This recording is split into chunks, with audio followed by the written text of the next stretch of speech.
गलातियों 6 का 7 वचन क्या कहता है? धोखा ना खाओ, परमेश्वर ठट्टों में नहीं उड़ाया जाता, और जैसा तुम बोते हो वैसा ही तुम पाते भी हो। ये बहुत सही और सटीक बात है। जो चीज़ हम बोते हैं वही हमारे जीवन में लौटकर वापस आती है। अगर हम अच्छाई बोते हैं तो हमारे लिए उसका 100 गुना अच्छा होकर वापस आता है, और अगर हम बुराई बोते हैं तो वो बुराई हमारे पास लौटकर ही आती है। कोई 30 एक साल पुरानी बात है, जब हमारी एक दुकान हुआ करती थी आर्टिफिशियल ज्वेलरी की, और उस ज्वेलरी की दुकान के साथ ही एक फ़ोटोकॉपी की दुकान थी। ये मैं बिल्कुल सच्ची आपको गवाही बता रहा हूँ, आप इस पर यकीन करना। तो उस फ़ोटोकॉपी की दुकान पे एक बुज़ुर्ग आदमी आया और वो फ़ोटोकॉपी करा के बड़ी जल्दी से भागकर चला गया। अब मुझे नहीं मालूम था कि वहाँ, क्योंकि वहाँ सुबह से शाम तक बहुत से लोग आते थे फ़ोटोकॉपी कराने। लेकिन इतनी ही देर में वो भागता-भागता, ढूँढता-ढूँढता वापस आया।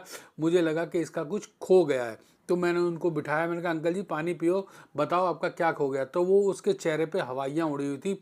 उसने कहा बेटा, मैं पासपोर्ट यहाँ पे फ़ोटोकॉपी कराने आया था, और उस पे अमेरिका का वीज़ा लगा हुआ था, और मेरी बहू का पासपोर्ट था, और उस मेरी बहू को परसों फ्लाई करना है, परसों उसको अमेरिका जाना है। मैं यहाँ से पासपोर्ट लेके गया था फ़ोटोकॉपी करा के, तो ना जाने रास्ते में कहाँ वो गिर गया। तो मैंने कहा बैठो अंकल जी, कोई बात नहीं। क्या नाम था उस पासपोर्ट पे? मैंने उस सब का नाम वाम पूछा तो वो बिल्कुल एग्जैक्ट बता रहा था। एक्चुअली जब वो दुकान के आगे से हमारे निकला था, तो उसका पासपोर्ट हमारी दुकान के आगे गिर के काउंटर के नीचे चला गया था। तो मैंने वो उठा लिया था, तो मैं सोचा था ना जाने ये किसका है। तो इतनी देर में वो अंकल वापिस आ गए थे। तो जब मुझे लगा कि हाँ ये इन्हीं का पासपोर्ट है, तब मैंने उनको वो पासपोर्ट वापिस कर दिया। तो वो बहुत बहुत धन्यवाद देते हुए, रोते हुए चले गए, और 1 घंटे बाद वापस आए मिठाई का बहुत बड़ा डब्बा लेके, और वो डब्बा देके गए।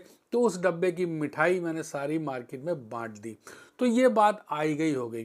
कोई 1 डेढ़ साल बाद मुझे वेस्ट इंडीज जाने का मौका मिला, क्योंकि मैं एग्जीबिशन करता था आर्टिफिशियल ज्वेलरी की। तो वहाँ पे एक जगह है त्रिनाद एंड टबैको, तो वहाँ पे मैंने एग्जीबिशन लगाई हुई थी, और उस वक्त हमारे अंदर भी वो सारी बुराइयाँ थी जो एक आम इंसान में होती हैं, क्योंकि उस वक्त मैं परमेश्वर को नहीं जानता था। तो एग्जीबिशन में मैं लड़के को बिठा के बाहर पार्क में चला गया सिगरेट पीने के लिए, क्योंकि मैं उस वक्त सिगरेट बहुत पीता था। तो जब बाहर जाके मैं बैठा गार्डन के अंदर, और गार्डन में बैठने के बाद मैं सिगरेट पी रहा था, तो मेरे यहाँ आगे बेल्ट बंधी हुई थी जिसमें पासपोर्ट वगैरह सामान वगैरह सब रखा हुआ था। तो मैंने जब सिगरेट की डब्बी निकाली और लाइटर निकाला, तो मेरा पासपोर्ट भी निकल के एकदम से नीचे गिर गया, और मुझे इस बात का पता नहीं लगा। और मैं सिगरेट पी के, अपना लाइटर और वो रख के पैकेट और चेन बंद करके सीधा एग्जीबिशन में वापस चला गया। जब शाम हो गई, शाम को बहुत देर, जब रात हो गई और एग्जीबिशन बंद करने का टाइम आया, तो जब मैं बंद कर रहा था तो मैंने अपना पर्स खोला, तो देखा उसमें मेरा पासपोर्ट नहीं था। मैंने पूरे स्टॉल पे ढूंढा, लेकिन वहाँ भी मुझे पासपोर्ट कहीं भी नहीं दिखा। तो मेरे चेहरे पे हवाइयाँ उड़ गई। मैंने कहा ये क्या हो गया, यहाँ इतनी दूर आके पासपोर्ट खो गया। तो मुझे ध्यान आया कि मैं शाम के वक्त बाहर गार्डन में जाके बैठा था, और वहाँ जाके मैंने सिगरेट पी थी। तो वहाँ जाके मैं गया, फटाफट जाके मैंने टॉर्च जला के, क्योंकि ढूंढा, क्योंकि वहाँ पे शाम हो गई थी, अंधेरा हो गया था। तो क्या देखा कि वो मेरा पासपोर्ट मेरी बेंच के नीचे ही पड़ा था जहाँ पे मैंने सिगरेट पी थी। तो मैंने उसको उठाया और चेक किया, बिल्कुल एक्यूरेट, बिल्कुल सही था, किसी ने उसको छुआ भी नहीं था। हालेलुया।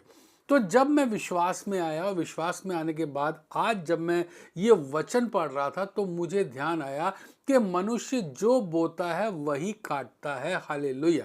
मैंने उन अंकल का पासपोर्ट उनको वापस किया था, तो उन्होंने मुझे बहुत सी दुआएं दी थी, बहुत सी आशीषें दी थी, और मिठाई का डब्बा भी दिया था।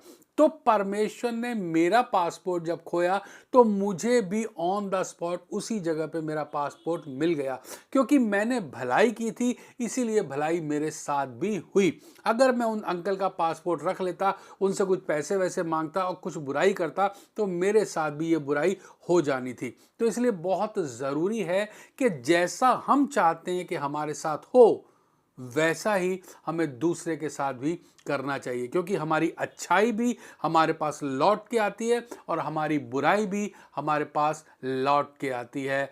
इसलिए आप सब इस वचन को ध्यान रखें कि परमेश्वर ठट्टों में नहीं उड़ाया जाता। जैसा बोओगे वैसा काटोगे। इन जीसस नेम, आमेन।